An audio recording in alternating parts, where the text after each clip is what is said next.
In the annals of history, few figures have captured the imagination quite like Frederick the Great. Born into the House of Hohenzollern in 1712, Frederick ascended the throne of Prussia in 1740, a time when the kingdom was a mosaic of fragmented territories. Yet through his vision and resolute leadership, Frederick transformed Prussia into a formidable European power and an icon of the Enlightenment era.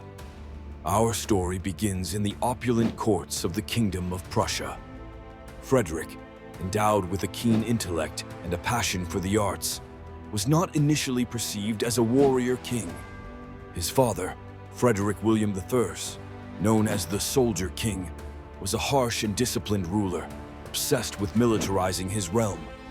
The young Frederick, however, found solace in the arts, philosophy, and music, developing a deep admiration for French culture, much to his father's chagrin. Upon becoming king, Frederick immediately sought to redefine his kingdom. Recognizing the strategic necessity of a strong military, he embarked on reforming the army, incorporating the very tactics he had observed during his father's reign. Yet Frederick distinguished himself not just as a military strategist, but as a philosopher-king, whose rule was marked by a progressive embrace of Enlightenment ideals.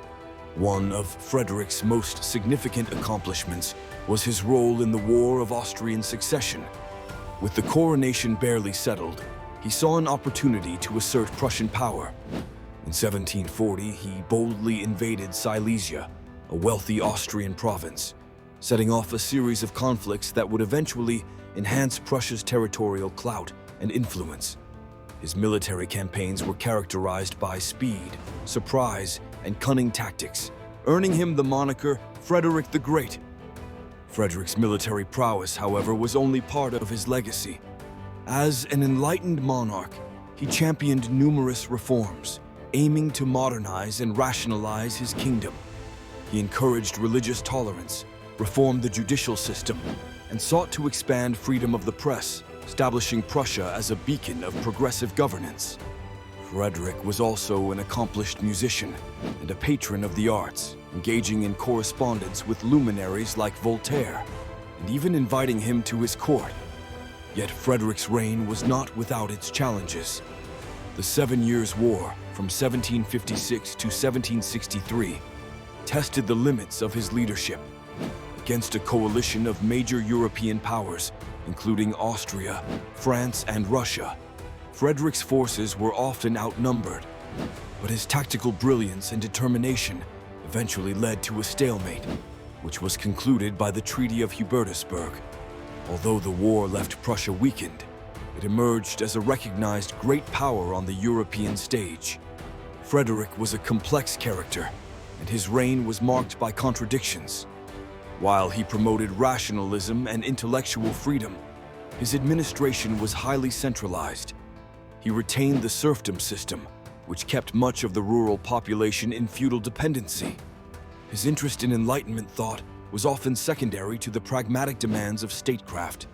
In his later years, Frederick focused on consolidating his reforms and stabilizing his territories. He invested in agricultural projects, such as the reclamation of wastelands, and stimulated economic growth by fostering industry and trade.